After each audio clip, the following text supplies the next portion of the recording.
Good evening, everyone, and welcome to the Cinco de Mayo meeting of the Town Council. I'm going to ask Ms. Shelley Neese to take a roll call.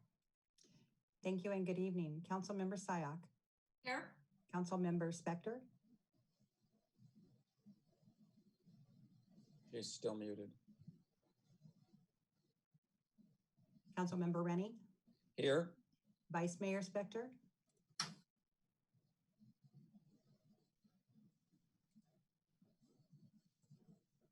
Ms. Spector, you were muted. Can you please say it again?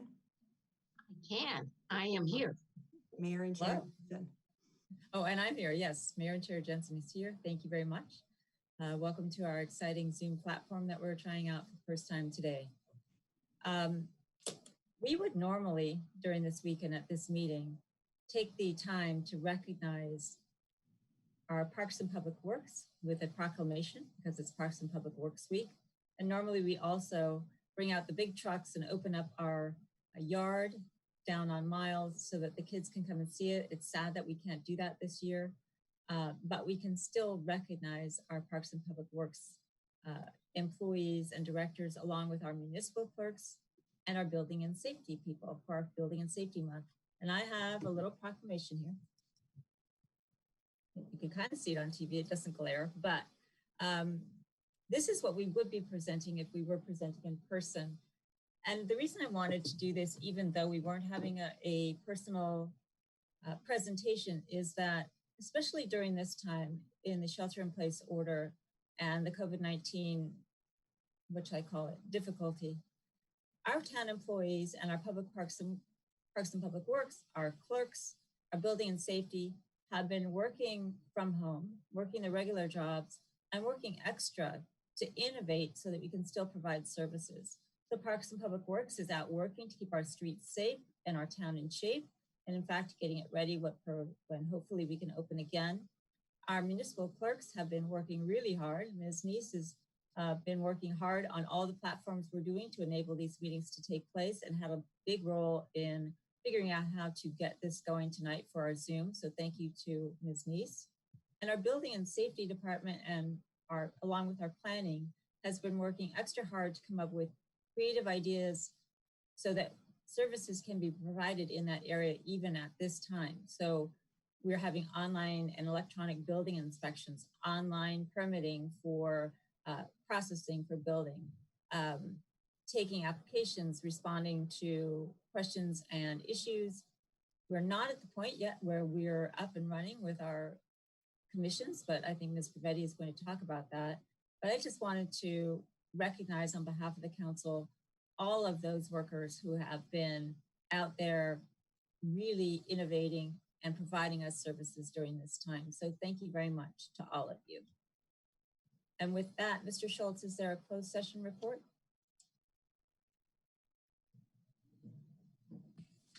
There's no closed session to report. Thank you. And as I have been during this time, I'm going to start with Ms. Pavetti for the manager matters, then move to council. So Ms. Pavetti.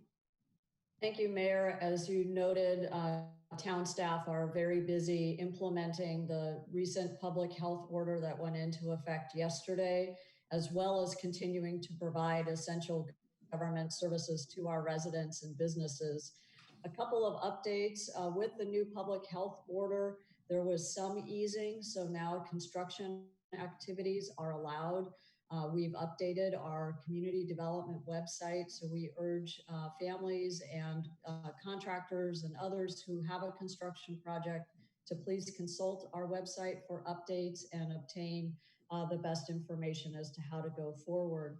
While there was some easing for other activities, please note that town facilities that contain pickleball courts and tennis courts remain closed. Given our resources, we are just not able to open those at this time. In addition, we're all very excited, of course, that the governor is announcing new phases, but we do need to remember that here in Santa Clara County, we are governed by our county public health order. So that really is the priority. Town staff are very eager to get our community members' ideas about how we can continue to streamline our processes. So we do encourage those innovations to come forward. But we do need to remember that it's the county's order that is in effect, and our town council does not have the authority to override that. As always, please check our COVID dedicated website for updates, how you can volunteer, how you can help your neighbors, as well as how you can find assistance if you need it for your businesses or families. And with that, I'll turn it back to the mayor. Thank you. Thank you very much, Ms. Pavetti. And now is the time for council members to share whatever information they have that's of interest to the public and the entire council. Often that's meetings. We haven't had a lot of those unless people are doing things on Zoom, but I'm going to go to each council member and inquire if they have something to report for council matters. Vice Mayor. Thank you, Madam Mayor. Yes, I continue to participate in the county's COVID updates presented by Dr. Cody. Thank you. Councilmember Rennie. Thank you. Fourth week was a bit slow. As mentioned last time, I'm continuing to deliver groceries for West Valley Community Services to seniors that don't wish to leave their homes, and that is one of the organizations that we are supporting with our extra dollars. Also, last week I started delivering hot lunches for Live Oak Nutrition, also to seniors in the Parr Avenue area, since they're unable to do the normal come to the Methodist Church for their lunch. I've been helping to deliver lunches, and that's it for me. Thank you, Councilwoman Sayak. Thank you. During this time, I've been working with the League of Cities to ensure that any federal and or state legislation is applicable to the town of Los Gatos as well as the county. And in addition, the Cities Association worked on a 15-city letter that was signed by all mayors, shared with the county, asking for more collaborative information, including testing, and that is published and should be available to all if you had read the Mercury News. Thank you, Councilwoman Sayak. Following up on that, this past Friday, I participated in a Zoom meeting with those 15 mayors and Supervisor Cindy Chavez and Joe Smidian and County Executive Jeff Smith to get some information regarding testing, contact tracing, PPE equipment. Basically, what are those things that we need to be able to get going by the end of May, if not sooner, based on what the governor says, and what the county is doing and how we can help to make sure that those hurdles are all met. So I got some information that was shared on my mayor's message briefly on Monday. We have another meeting scheduled for Friday. This follows the Board of Supervisors meeting that took place today, where we expect to get more information, which we will again share. We expect that to be interesting because it will come after whatever it is that Governor Newsom announces on Thursday. So given that, we are going to move to our consent calendar. So far as I know, I've definitely had requests to pull item 8. Councilman Rennie. I'd like to pull item 7, please, the emergency proclamation continuation. Okay. Any other member of the council wish to pull any item from consent, which now it is 1 through 14 with 7 and 8. 1 through 13, excuse me, with 7 and 8 pulled. Any other requests to pull an item? We have not received, except by our written communications, I'm going to ask Ms. Neese, a request to pull an item from the consent other than 8. Is that correct, Ms. Neese? That is correct. Okay. So I will entertain a motion on the remaining consent calendar, and we'll hear those items that are pulled in their normal order. So is there a motion on the consent calendar? Councilman Rennie? I'll move the consent calendar consistent of items 1 through 13 without items 7 and 8. Is there a second? Councilwoman Sayak seconds. Even though I can see you and you can see me, we're still doing roll call votes. So Vice Mayor? Yes. Councilman Rennie? Yes. Councilwoman Sayak? Yes. And the mayor votes yes, it passes unanimously, which will bring us to item number 7, which is our consideration of local emergency proclamation. Councilman Rennie, if you don't mind, I'm just going to take this as a normal agenda item. So I'll call on the staff presentation first and look for questions and comments from the council. So Mr. Andrews, I understand you're giving us the report on this. Yes, thank you, Mayor and Town Council. So when we first initiated the proclamation through the Town Manager's authority as the Director of Emergency Services, it was then ratified through resolution by the Town Council. And in that resolution, it was stated that we would return to Council within 60 days to either recommend ending the emergency proclamation or continuing it. As you can see in the staff recommendation, we're recommending to continue it primarily because the county is still under a state of proclamation of emergency, as is the state, and most of the local jurisdictions remain under the proclamation of local emergency. Part of that is predicated on the fact that once FEMA creates an incident, they don't close the incident until they feel it's reached a conclusion. And for reimbursement purposes, we would want to remain in a proclamation until the incident is actually closed by FEMA. And I'm available for any other questions. Okay, thank you. So Councilman Rennie, I assume you have a question? Sure. You know, your last comment is a good reason to do it. I wanted to pull it for two reasons. First of all, I wanted to, when I read through it, it looked to me like we'd already done everything in there. So there was a question in my mind whether we still needed to do it, especially when you put it in the backdrop of the cases in our county are dropping. The governor's planning to open up retail with curbside retail this Friday. The governor has said that, you know, our hospitalization rates have stabilized. Our testing has improved. There's a sufficient inventory of the PPE, the personal protective equipment, and they have an array of 20,000 trackers ready to track contacts of positive tested people. In our county, we've dropped from about an average of 60 to 65 cases a day. Now we're averaging somewhere in the low 20s, it looks like. I saw 21 2 days ago, but 65 again yesterday. So it looks like the emergency is abating. The second reason I wanted to pull it is I felt like rubber stamping this without comments also is rubber stamping the county's current state of emergency, which I wanted to comment on also. Maybe I'll ask some questions and then comment on that after, if that's okay, if I do in that order. We do not have anyone registered to speak on this. So I think that we're going to have council questions. I'll then confirm with Ms. Neese that there are no speakers registered for this item. So first I'll go to other council members and see if they have a question. I'll say, Mr. Andrews, I have just a confirming question. Of my understanding is that in order to be eligible for FEMA funds, if and when they become available, you're advising us that we should keep this emergency proclamation in place. Is that correct? That is my advice. The county proclamation would be one piece of the puzzle to be eligible for reimbursement. However, also having it at the local jurisdictional level just presents a stronger case to FEMA if and when we do apply for reimbursable expenses. Okay, thank you. Councilwoman Seah.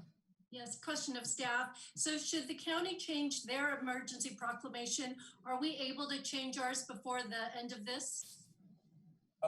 That would be a yes. So for instance, the emergency proclamation doesn't necessarily do anything to preclude this council from taking policy actions. It's really kind of an umbrella for advising, you know, mutual aid recipients and also mutual aid folks that we'd be reaching out to that we're doing this under a proclamation of emergency.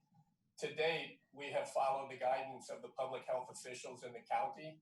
And the governor has been, you know, working with his advisors at the state level. And the governor, I believe, said in his statements this week that, you know, folks should still heed the advice at the local level, but at the state level, when he looks at the aggregate numbers at the state level, he feels comfortable at the state level. Our county also recently released guidance where they're tracking very similar metrics localized just to our county.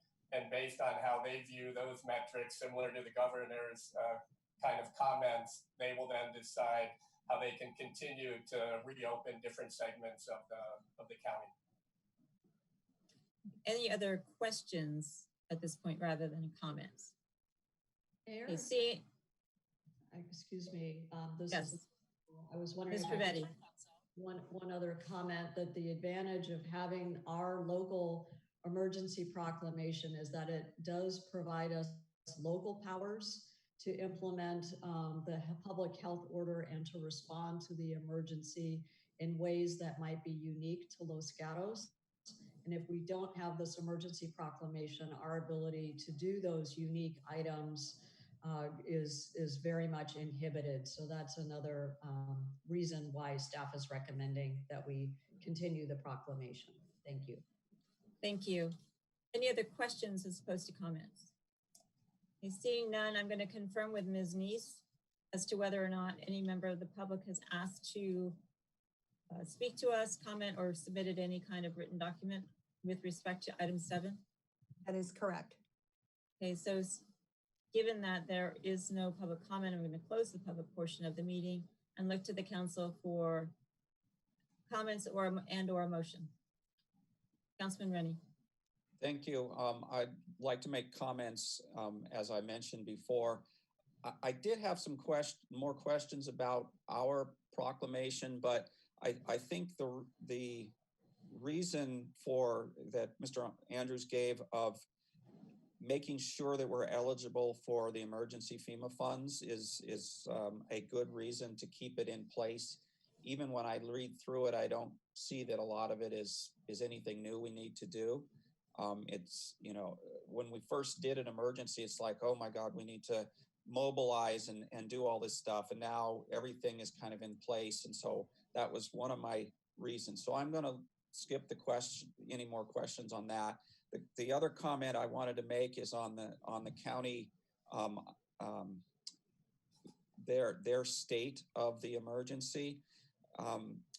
One of the better health strategists reading that I read, they called the way to deal with this as the hammer and the dance. I don't know if anybody else has seen that.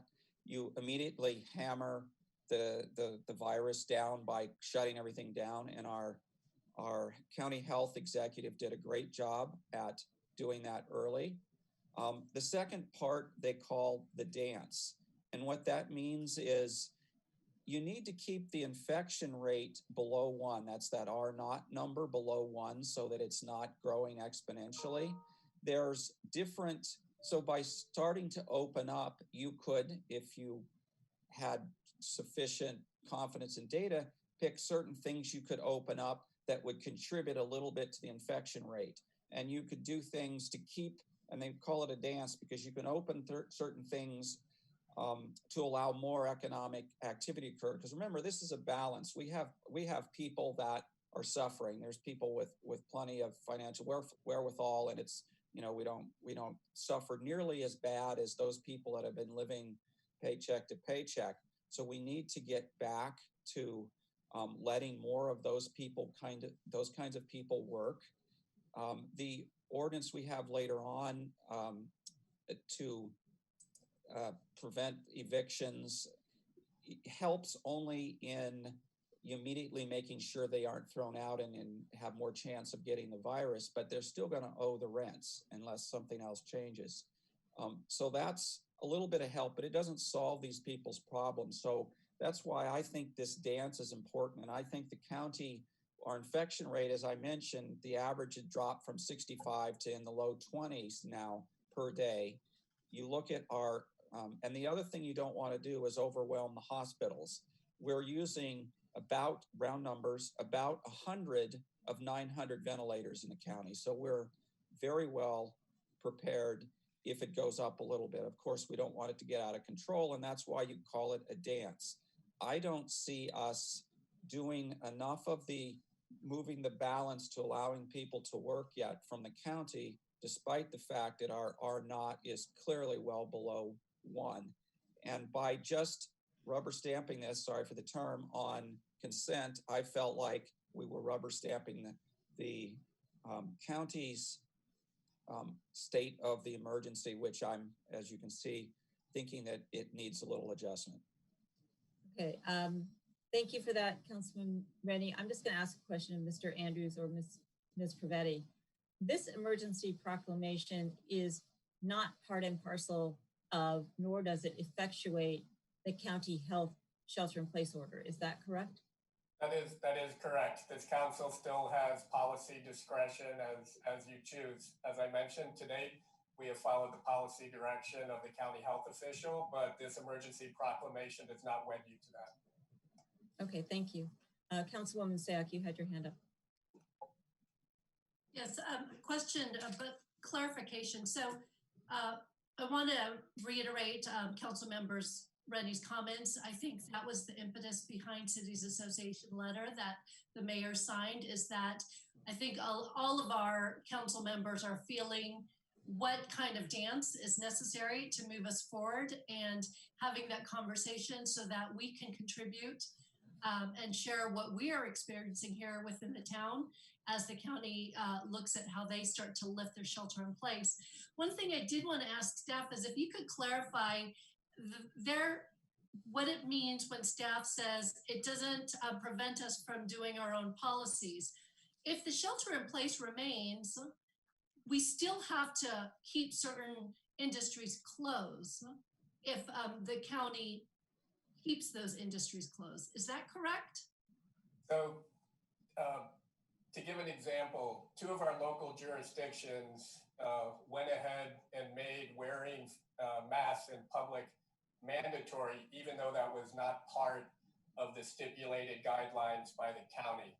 And so to that extent, that's why I say this council still has policy authority. That being said, you would probably want to consult with the town attorney if you were going to do something in direct opposition to the county health official. But, you know, this council has taken action on the rent moratorium. This council has taken several policy actions that weren't necessarily part and parcel of the county health officials' guidelines. Okay, thank you. Other questions and or a motion? Councilman Rennie. Thank you, Mayor, for your indulgence letting me discuss this item. I will go ahead and make a motion to accept staff's recommendation to continue this, mostly on the idea that we would like to make sure that we get reimbursed. Okay, we have a motion on the floor for approval. Vice Mayor. I'm going to second it. And although I certainly understand what Mr. Rennie and Ms. Sayak were saying, as I've reported over the past several months, I do attend or participate in, I should say, all of the county's report outs on the COVID and what the county is doing. And when people ask me, well, what's going on, Barbara? What's going to happen? And people normally look for a black and white answer. This is going to open then, and that's going to open at another time. We're going to be dealing with iterations, and we're going to be dealing with a very layered response, and it's not going to all be the same. I think the county is doing a good job for our county and the number of infections we've had and the time that they started. And so I definitely am supportive of the motion. All right, we have a motion and a second. Any other comments or discussion on the motion? We see none. Again, a roll call. Vice Mayor. Yes. Councilman Rennie. Yes. Councilwoman Sayak. Yes. Mayor votes yes, it passes unanimously. Which brings us to item number 8, which has also been pulled, but it's been pulled by written communications we've received by the public, which is interesting in that, Ms. Neese, do we have any member of the public registered to speak on this item? Yes, we have 2. Okay. And are either one of those persons who were request to pull the item from consent? No, they are not. Okay. All right, given that, I'm just going to treat this like a normal agenda item and take the public comment after the staff report and council questions. So given that, Ms. Velasco, I understand that you are going to at least start us with the report on this item. Yes, I am. Thank you. Good evening, Mayor and Town Council. Lisa Velasco, Human Resources Director. Before you tonight for consideration is a recommendation to approve addenda to the TEA and AFSCME Memorandums of Understanding related to reopener language to negotiate salary in the third year of each agreement. Representatives of the town have met and conferred in good faith with each group within the parameters authorized by the Town Council and reached tentative agreements to provide a 1% across the board increase effective July 1, plus a one-time non-perishable lump sum bonus amount equivalent to 2% of annual salary prior to the 1% increase. To maintain parity amongst the unrepresented employee groups, the town manager recommends the same provisions be applied to the management and confidential groups, and that the 1% across the board increase be applied to the temporary group. The anticipated fiscal impact for all recommended salary adjustments in fiscal year 2020-21 is $433,338 and reduced to $183,476 for subsequent fiscal years. This concludes my report, and staff is available to answer questions. So thank you, Ms. Velasco. I'm going to do anticipating questions and comments. I'm going to ask for basically a multiple staff report before we get started with our questions. So Mr. Schultz, there have been a lot of written comments and questions regarding the process of closed session with respect to this item. And you've given us some information. Could you provide that to the public as well without disclosing what you're not supposed to disclose about closed session? Yes, thank you very much. The council goes through labor negotiations every time the contract is up. In this case, although it was a 3-year contract, the contract specifically stated that in the third year, there would be what we call a reopener, and it was limited only to salary. So in other words, we weren't discussing working conditions or benefits or anything that is included in a normal negotiations. The only thing that could be discussed was salaries. Those negotiations began at the early part of this year. As typical, we begin by going into closed session, the negotiating team, which included management staff that is familiar with finances and classification of employees, and it also included an outside attorney who is an expert in labor negotiations in the Bay Area market. The labor negotiating team takes complete direction from the council as a whole. It doesn't negotiate without direction from council. I went through and obtained direction from council prior to the coronavirus.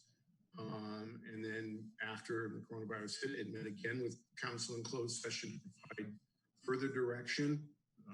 Once that is reached, based on the direction from council, and a tentative agreement can be reached, hopefully with the bargaining units, then it's only a tentative agreement. Then that tentative agreement has to come to open session and be approved or not approved in open session. And that's where we are today. It's only a tentative agreement. Council has the ability to approve that agreement or not approve that agreement. If it doesn't approve that agreement, then we do have to go back into negotiations with the bargaining units. As our HR director mentioned, we do have to meet and confer and bargain in good faith to try to reach an agreement before the July 1st deadline. If there's any other questions, I'm available. Okay. Thank you, Mr. Schultz. And I'm going to ask council to indulge me by deferring questions until we get to determine whether or not Ms. Privetti or Mr. Andrews, do you have anything to add on this matter before we start with questions? Thank you, Mayor. I do want to just add that the town council was provided economic information in closed session. So that way the council had full information. Of course, we're in a very dynamic environment. Revenues are being affected. And so the proposal before you is budgetarily sound, and our budget is going to be released publicly later this week.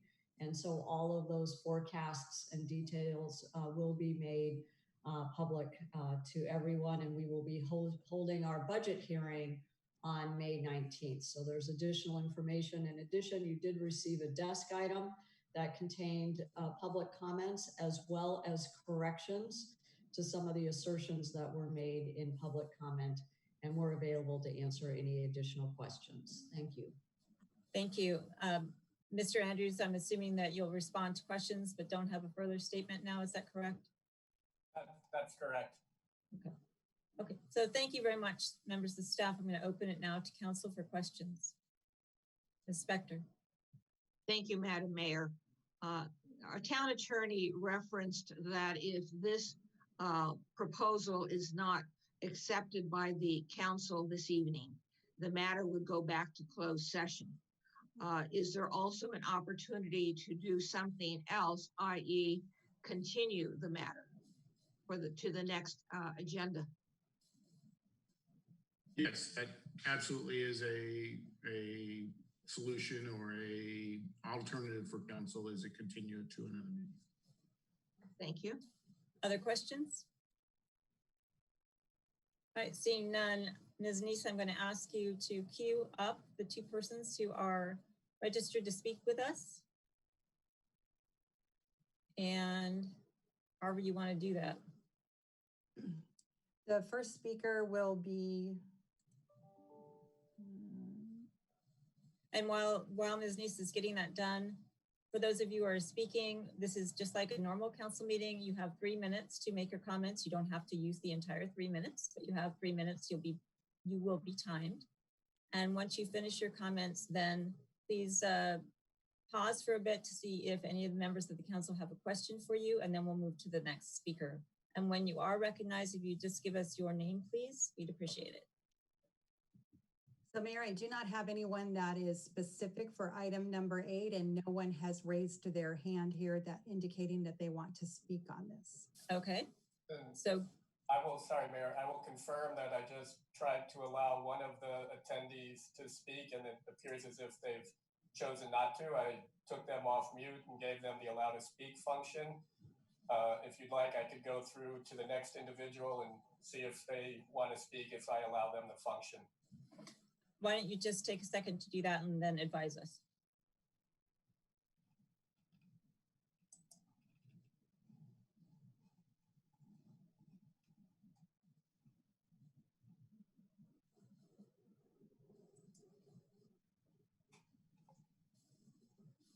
It appears as if the second individual, the second resident, is also choosing not to unmute once I provided access for them to be able to speak. Okay, thank you very much for making sure of that. Given that we have no public comment here at this meeting, the council is well aware that we received many written communications, most of them in opposition to what we're considering this evening. But none of those persons are here to speak with us this evening. Are there any further questions of staff before I open it up for comments and or motion from the council? Okay, seeing no further questions, if I hadn't said it before, I'm closing the public portion of the hearing, and I will look to council for comments or motion. Okay, seeing no one, I'm going to move this meeting right along and make a motion. My motion is that we approve the addenda to the Town Employees Association and American Federation of State and Municipal Employees Memoranda of Understanding and revisions to the classification plans for the unrepresented management, confidential, and temporary units. I have said throughout this COVID crisis that what I personally want the town to do is lead by example and model the behavior that we would like to see others follow. I am well aware that this is a raise. I'm also well aware that the people who are getting this raise are incredibly deserving, are incredibly hardworking, and have come to us in good faith to bargain and put themselves on the line. Yes, there are people who have lost their jobs, but we as a town had budgeted for this expense. We've made sure that we can absorb it into our budget, which will be considered next week. And if we have the opportunities to support those who work for us and work for the town, I would like us to do that. We don't need to put another person on furlough or have them collect unemployment if the town can pay them a reasonable salary for what they're worth. And this is a contract we had 3 years ago to reopen this year. We bargained in good faith. We can support it. We need to remain competitive with other municipalities who have in fact given their employees raises. We are in the position to not furlough. We're very lucky. I'm probably going to get no seconds to this, but I'm making my speech anyway, because I want us to model behavior that I would hope other employers would take in maintaining employment, paid employment for those who are working for them if they can. So my motion is that we approve and adopt this agenda item. Mr. Rennie. Thank you, Mayor. I will second with comment. And I'd like to thank all the people that also wrote in and gave us their opinion, because it really represents what we, the council, went through. We were already partially through negotiations when this hit. And you can look and see, and we ended up having 2 closed sessions in order to get through this. So it wasn't an easy, light decision for us.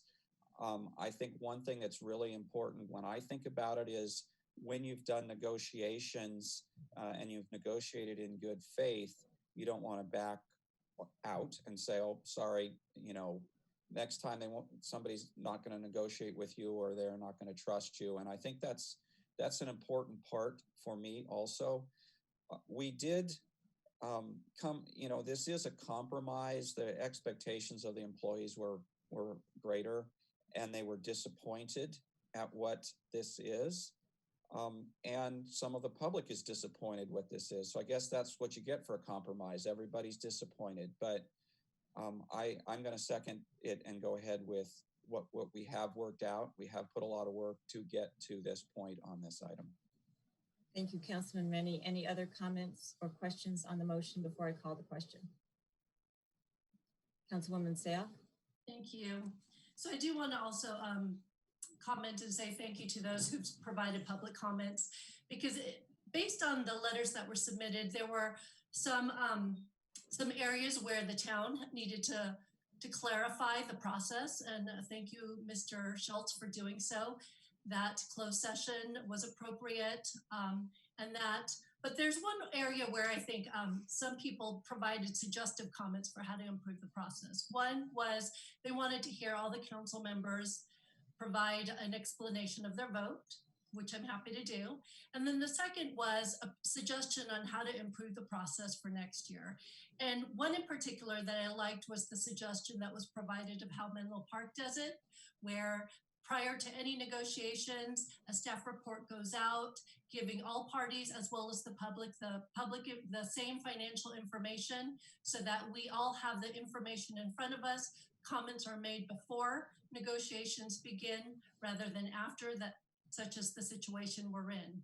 But nevertheless, as has been stated, we did, as a council under closed session, authorize our negotiating team to move forward. There were 4 closed sessions. We understand the situation, the economic situation we're in. During closed session, we were assured by our staff that no one would be furloughed and that services would not be cut.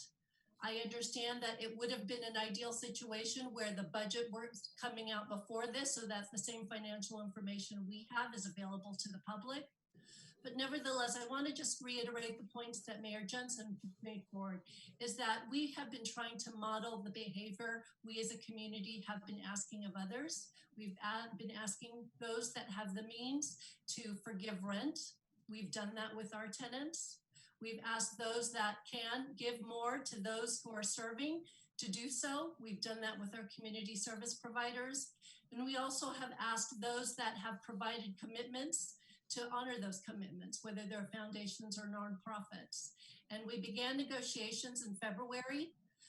We're at a point where we are now, where we basically want to acknowledge our staff for the work that they're doing, the work that they have continued to do. And that acknowledgement is through a 1% cost of living increase. And I want to just stress that most of our colleagues have 3.5% CPI increases. And what we've decided that we can fiscally do is a 1% cost of living increase. And that was done in balance, not only with the financial situation in, but we're also trying to improve and promote morale to our staff so that they understand that we understand the sacrifices they've made during these closures. And frankly, we want them to remain committed to providing the services in the future that we are asking of them to do. And so people have asked for explanation of the vote. I'm giving it to you. I understand there will be people that will be disappointed, but one thing I do want our public to understand, and what I really want to make clear, there was no greedy power move. There was nothing mischievous. It was strictly a good faith negotiation by all parties. And I hope that the anger that people are putting in their letters is not shared with our staff, because they have been doing remarkable work and they certainly deserve this acknowledgement. Thank you. Thank you, Councilwoman Sayoc. Any other comments before I call the question, Vice Mayor? Thank you, Madam Mayor. As I said a little bit earlier about the COVID issue, it's going to be resolved and it's going to move forward in layers, in iterations. And that's sort of the same as I feel about the issue that is before us this evening. On the one hand, yes, we did have 4 closed sessions in which the issue of benefits to staff was debated. Obviously, if you have 4 sessions, it was not a straight line. We discussed things, we had different votes, not everybody agreed. Sometimes it's a little bit awkward discussing closed sessions because there's certain things you can say and certain things you can't say. But the bottom line is that it was a debated issue and there were different mindsets as amongst the council members that got us to where we are now.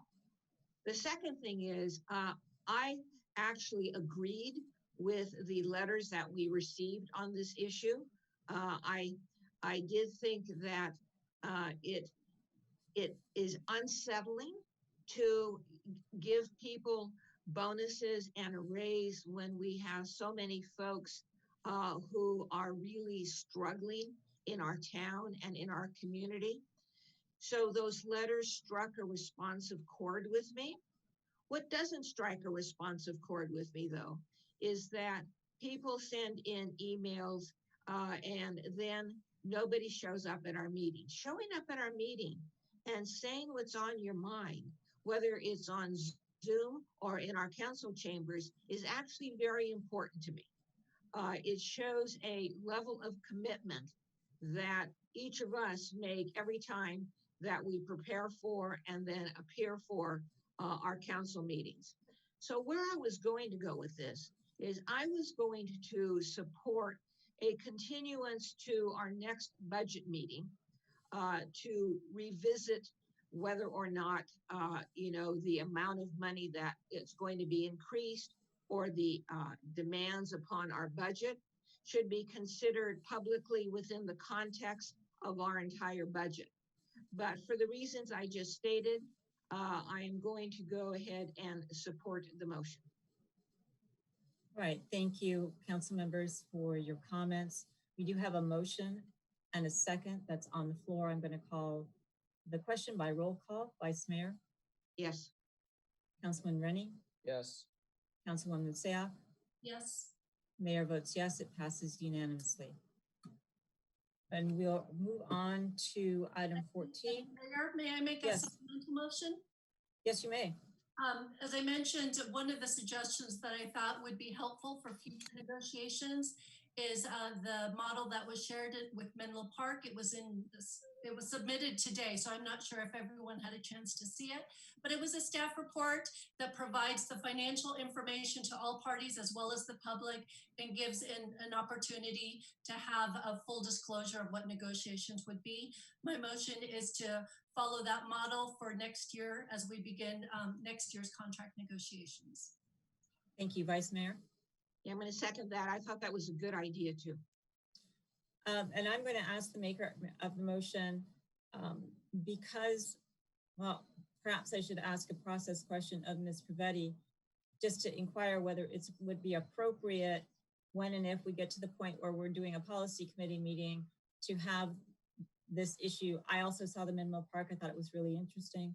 But my question is it appropriate for this to go to the policy committee to develop a process by which we are going to accomplish this, or should we simply say we're going to do it? So Vice Mayor first, I saw your hand first.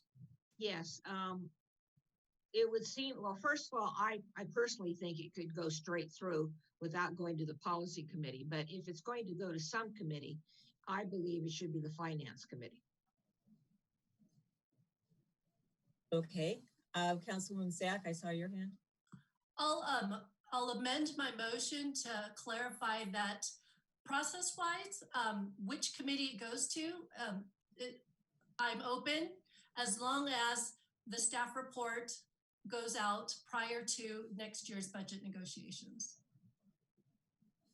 Okay, so Mayor, before I call on you, well, let's get Councilman Rennie before Mr. Andrews, you say anything so that we can get all the council comments in before you respond. So Councilman Rennie.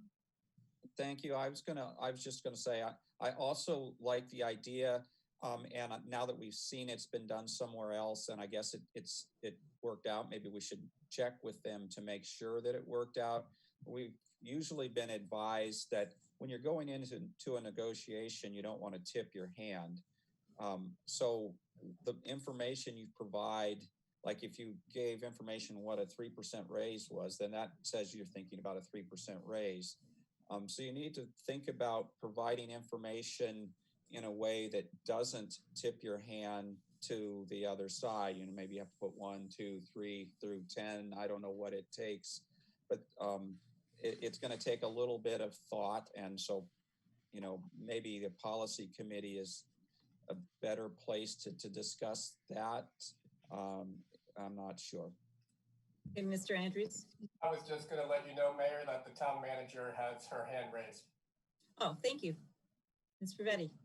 Thank you very much. I just wanted to let you know that we did have a short staff discussion about this because we thought that there might be some interest on the part of our council to pursue a policy like this. This kind of policy is a meet and confer item.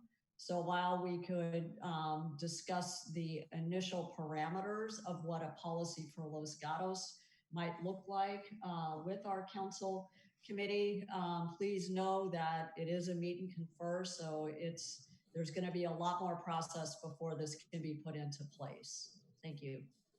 Thank you, Ms. Pavetti. So I'm going to suggest perhaps Councilwoman Sayak that you go forward with your motion for us to implement a process much like we saw with Menlo Park, and that the council get informed about what that might look like and how we might want to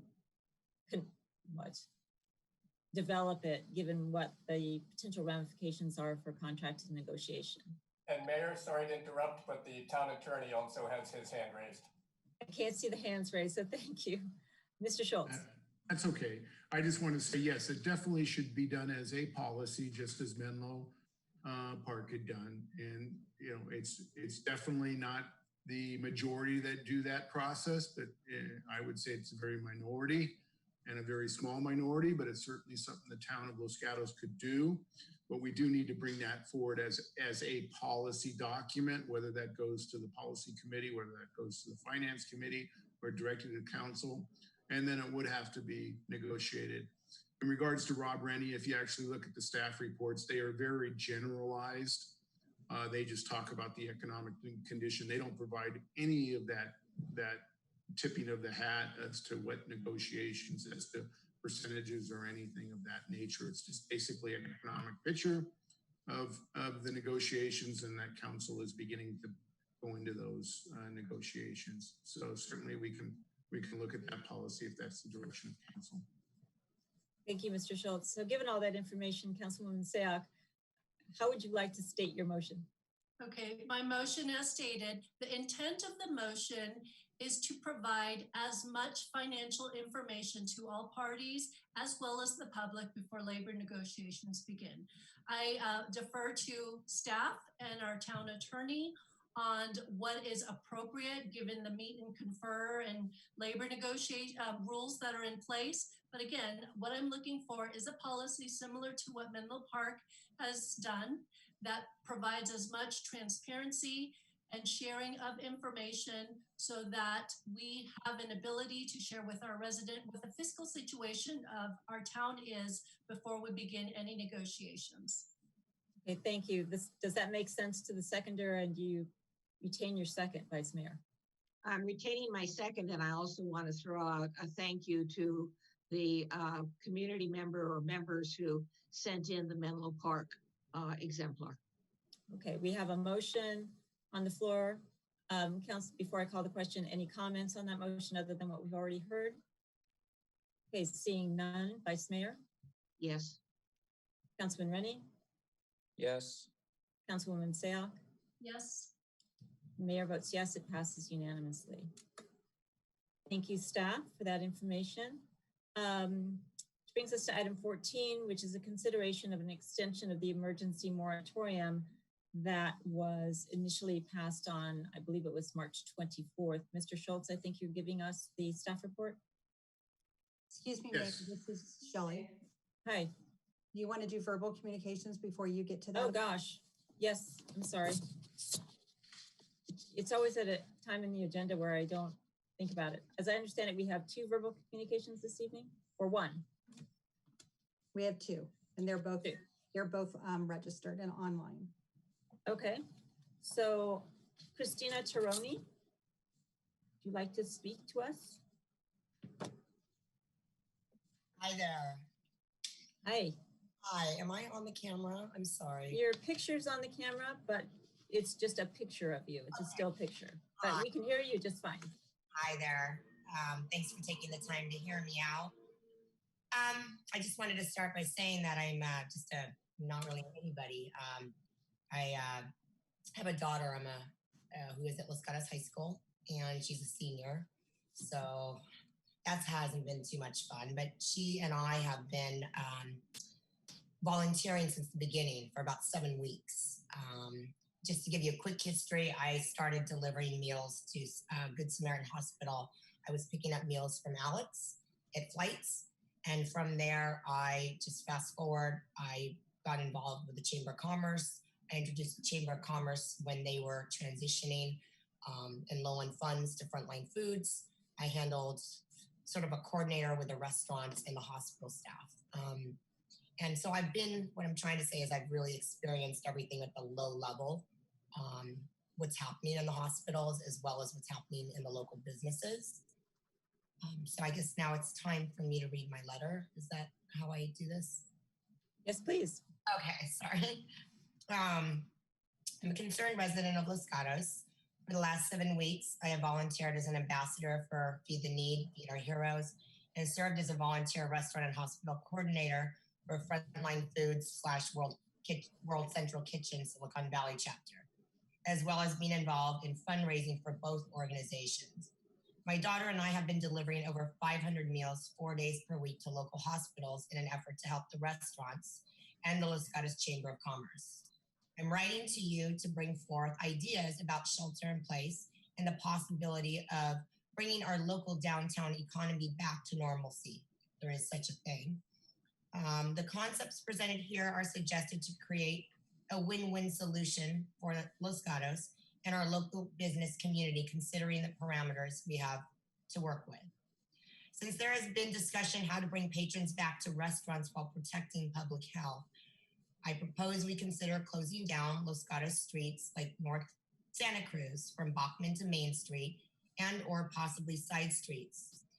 Originally, I was thinking maybe Thursday, Friday, Saturday evenings from 5 to 9. This was just an idea.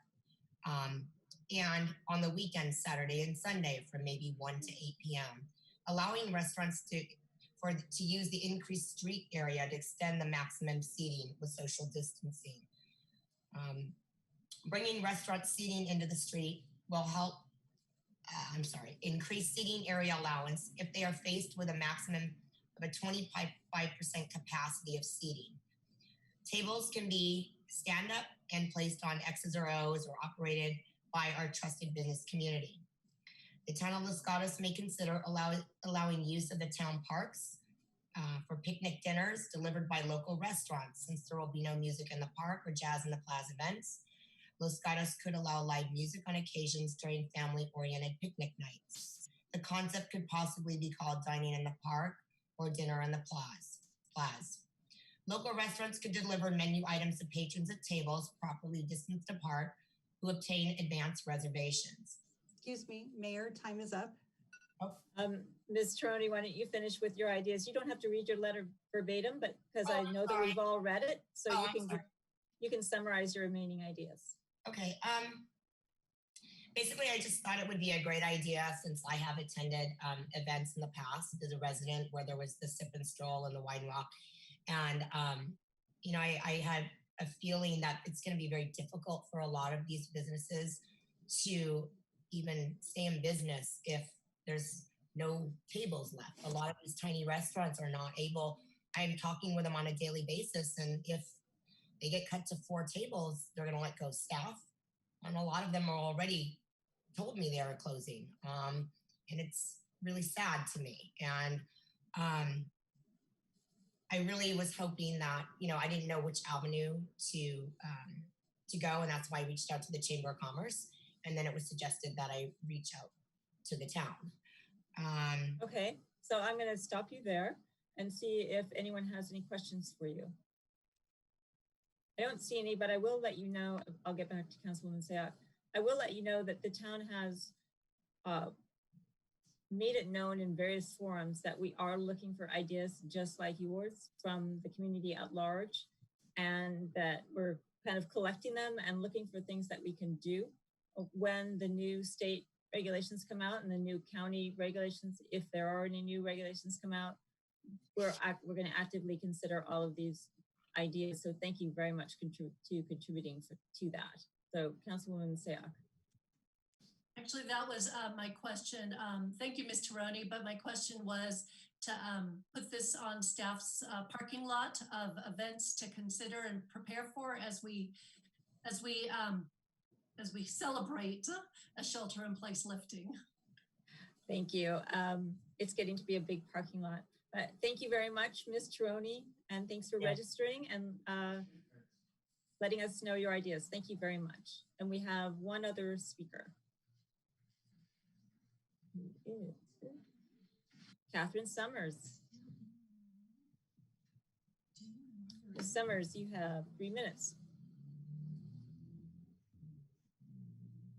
Hi, Mayor. I'm still waiting for Ms. Summers to unmute herself. Okay.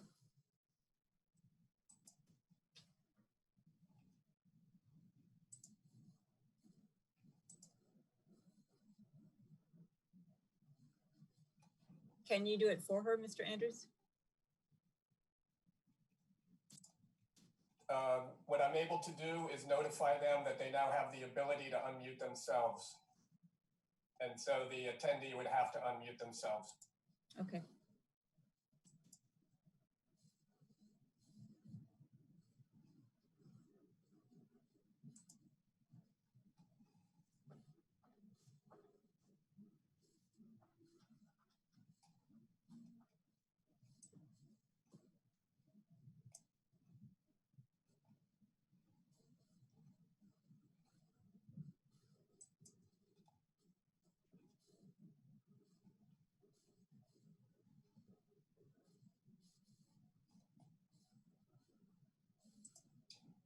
Ms. Summers, if you can hear the broadcast, you appear to not be able to unmute yourself.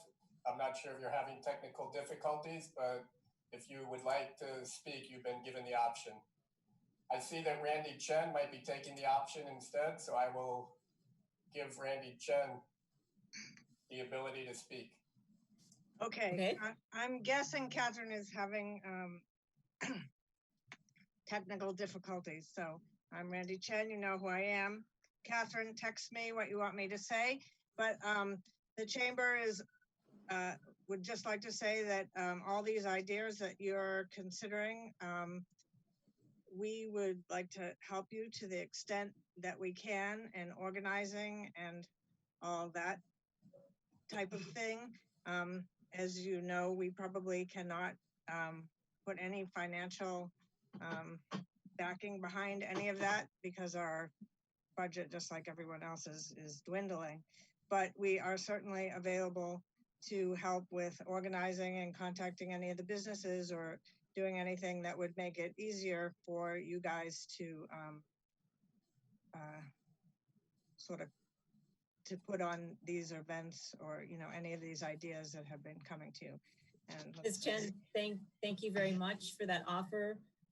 The council is appreciative and fortunate to have such a good relationship with its business community and chamber right now. And we will definitely be calling on those who want to volunteer time and efforts to help us when we get to that point. Councilwoman Seah? Yes, a question of Ms. Chen. Sure. Thank you. I know there's always this tension between people who want to drive and park downtown. And so the only thing I would ask Chamber in preparation for this conversation, if you could just do as you always do, a poll of your business owners of how much the lack of being able to drive downtown and park downtown on the street would affect their decision and their support of this idea.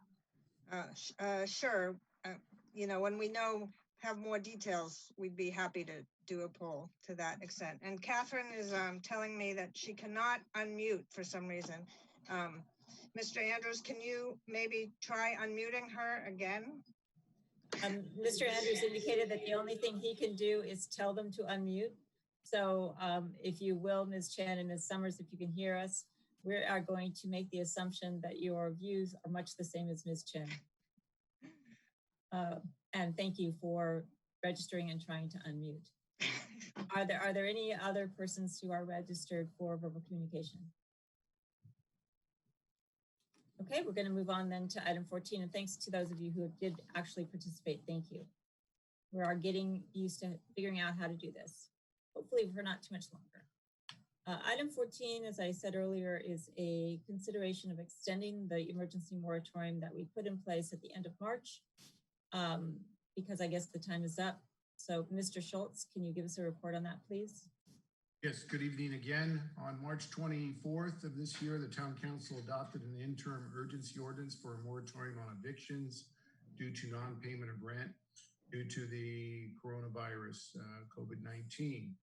The interim urgency ordinance was adopted pursuant to Government Code Section 65858, which provides that it can be adopted and shall remain in effect for only 45 days unless extended for an additional period up to 2 years.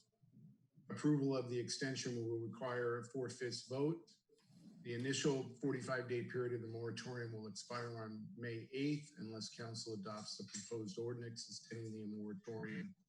The ordinance provided is pretty much identical to the ordinance that was provided on March 24th. I have added a few whereases in the ordinance that have occurred since March 24th.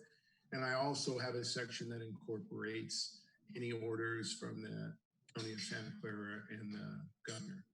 And with that, I'm open for any questions. Thank you. Are there any questions for Mr. Schultz? Okay, I actually have one, Mr. Schultz. In light of our discussion regarding the emergency proclamation, I just want to make sure that this emergency moratorium is really providing relief for certain things that are going on that we want to, for like evictions, etc. But it has nothing to do with the shelter in place order. Is that correct? Other than the fact that because you're sheltering in place, you may not be able to pay your rent, but it does not endorse or lobby against or any way make a comment on the current county health order, correct? That is correct. Okay. So given that, I see no other questions. Have any members of the public, Ms. Neese, registered to speak with us on this item? Not for this item specifically, but I see Catherine has her hand raised. Okay, only if she can unmute.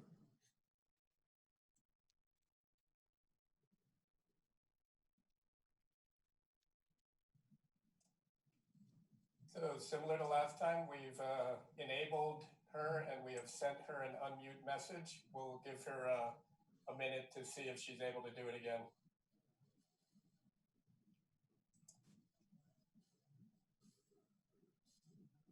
I recognize that the technology may be somewhat frustrating. I know that Ms. Summers is familiar with this platform, so perhaps it's something that the town needs to work on for Mayor, it future appears meetings. as if she's now left as an attendee. Yeah. Okay. All right, so we will put that on our long list of kinks to work out with how this works. Given that, I'm going to close the public portion of the hearing and look to the council for any further questions. If no questions, comments, and/or a motion. Councilwoman Sayak. I move that we adopt the extension of the interim urgency ordinance by title only, extending the temporary moratorium on evictions due to non-payment of rent for residential tenants where the failure to pay rent results from income loss resulting from COVID-19 and suspending all deadlines related to land use entitlements. Vice Mayor. Second. Comments before I call the question?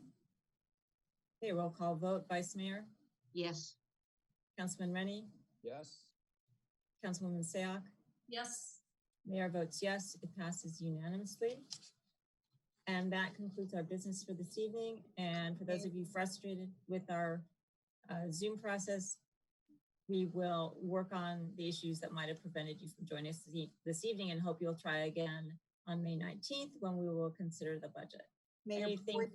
Oh, you have to read it. Yes, please. An interim emergency ordinance of the town of Los Gatos extending a temporary moratorium on evictions due to non-payment of rent for residential tenants where the failure to pay rent results from income loss resulting from the novel coronavirus COVID-19 and suspending all deadlines related to land use entitlements. Thank you very much, Ms. Nees. I apologize. Any final words from council members before we say good evening? Stay safe. It takes a town. Stay safe. It takes a town. Go enjoy your in-home margarita. Happy Cinco de Mayo. Good night, everyone.